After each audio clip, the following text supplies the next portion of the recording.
Good afternoon everyone. তো মোটামুটি সন্ধ্যের পথে। তো এখন আমি আর সোনাই একটু বেরোচ্ছি। তো বাবা এই দরজাটা টেনে বন্ধ কর। তো আমাদের মেন উদ্দেশ্য কৃষ্ণ ঠাকুর দেখতে যাব। তো শুভেন্দু এখন ঘুমাচ্ছে, ও গেলে তবেই আমরা যাব। কিন্তু তার আগে আমাদের একটা কাজ আছে যেটাতে শুভেন্দুকে নিয়ে গেলে হবে না। তো কাজটা কি তোমাদের এই সময় বলে দিই, কারণ শুভেন্দু এখন নেই। আর 2-3 দিন পর শুভেন্দুর বার্থডে। তো ওর জন্য কিছু একটা কিনবো, প্রত্যেকবারই কিছু না কিছু দিই। তো এবারে ভাবছি তেমন কিছুর প্রয়োজন নেই, তো জামা বা গেঞ্জি এর মধ্যেই যা হোক একটা কিছু কিনবো। তো ওটা কিনবো বলেই আমি আর সোনাই একটু আগে বেরিয়ে যাচ্ছি। তো তারপর ওকে ফোন করব, তো করলে ও ঘুম থেকে উঠে যাবে, তারপর আমরা ওখানে ঠাকুরটা দেখতে যাব। তো চলো বেরোই। সকাল থেকে তো ভিডিওটা করাই হয়নি, তাই ভাবলাম চলো বেরোনোর সময় তোমাদের সাথে একটু কথা বলি। তো চলো বেরোনো যাক। চলো চলো আস্তে আস্তে, চলো আস্তে আস্তে, চলো গেটটা খোলো। তো সোনাইকে নিয়ে হাঁটাটাই চাপের। তো দেখা যাক টোটো পাই নাকি। ওদিকে না, এদিকে টানো। হ্যাঁ চলো চলো চলো। তো ওয়েদারটাও পুরো মেঘলা মেঘলা হয়ে আছে, বৃষ্টি ফিষ্টি আসবে নাকি কে জানে, যার জন্য আবার। তো চলো, ওরা দু ভাই ঘুমাচ্ছে, দুজনকে লক করে দিয়ে চলে আসলাম, চাবি আর দিতে পারলাম না। তো চলো আমরা যাই এখন টুকটুক করে।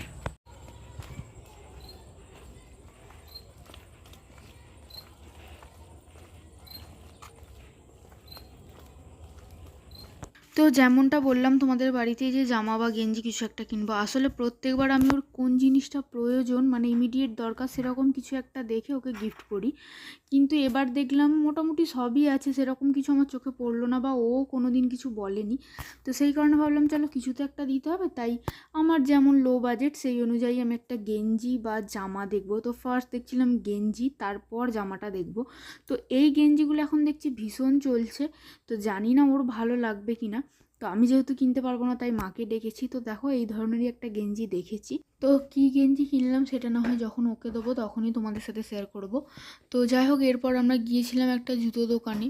তো সত্যি বলতে জুতোটা আমার জন্য নয়, তো জুতোটা কিনছিল আমার বাবা।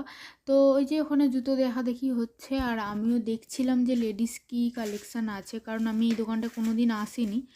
তো আমরা যেই দোকান থেকে কিনি সেই কাকুরই কোনো আত্মীয় হয়, তো সেই কারণে এখানে পাঠিয়েছে। তা দেখছিলাম লেডিসের কি কি আছে, তাই তোমাদের সাথে একটু শেয়ার করলাম। আর এখান থেকে আমরা টোটো ধরে যাব কৃষ্ণ ঠাকুরের ওখানে, কারণ মার যেহেতু আছে আমরা টোটো করে চলে যাব। বাড়ি যাওয়ার সময় আমি শুভেন্দুর সাথে যাব। তো চলো, এখানে তো হয়ে গেছে, আবার বেরোনো যাক।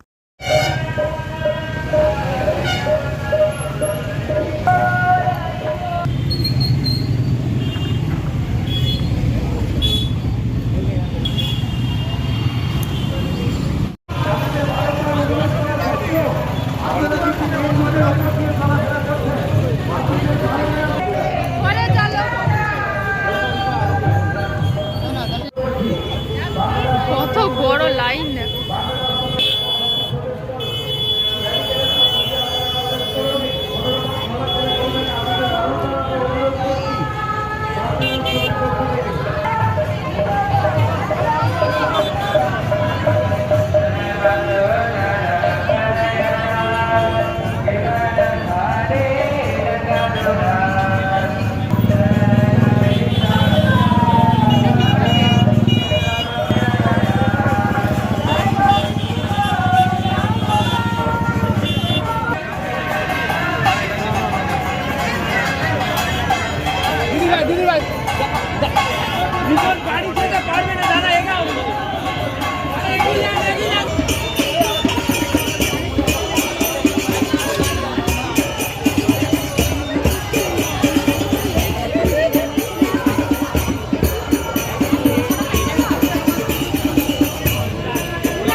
লাইটগুলোর জন্য আরো বেশি সুন্দর লাগছে বলো।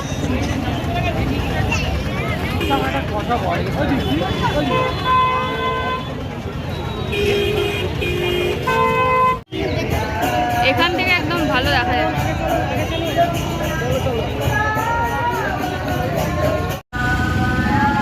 ও ভিড় দেখেছিস তো?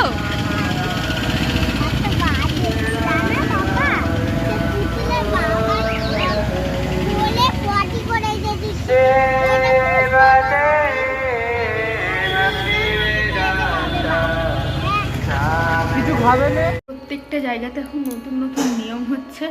তো প্রত্যেকবার আমরা যাই কৃষ্ণ পুজোর ওখানে, তোমরা ভিডিওতেও আশা করি দেখেছো, ওই সাইড দিয়ে ঢুকি, এই সাইড দিয়ে বেরিয়ে আসি, গাড়িতে করেই চলে যায়। এবারে যত ভলেন্টিয়ার দিয়েছে, যত লোক আটকাচ্ছে, তত ভিড়টা বেশি হচ্ছে, আর মারাত্মক ভিড়। এবারে আবার দেখছি লাইন দিয়ে ঠাকুর দেখা, তোমাদেরকে তো একটুখানি দেখালাম লাইনটা কতটা বড়। তো আমরা তো প্রথমে ভুল হয়ে গিয়েছিলো, কারণ কোনোবারই লাইন তো দেখি না, সেই কারণে চলেই গেছিলাম।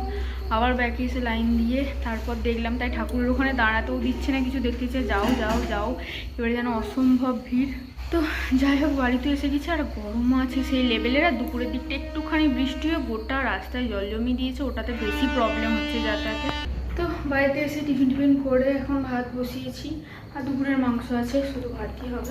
A few moments later. তো আমাদের খাওয়া দাওয়া কমপ্লিট, তো এখন বিছানায় বসে আছি, দেখতে পাচ্ছ। রাতের বেলা খাওয়া দাওয়া কমপ্লিট মানে এখন ঘুম। সারা দুপুর আমি ঘুমাতে পারিনি, এডিট করে করে সময়টা চলে গেছে।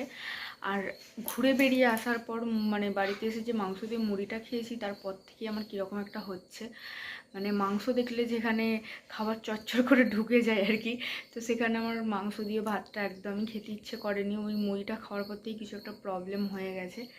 তো যাই হোক, কোনো রকম খেয়েছি ওষুধ খাওয়ার জন্য। তো চলো এখন শুতে পারলে বাঁচি। তো চলো আজকে ভিডিও এখানে এন্ড করছি।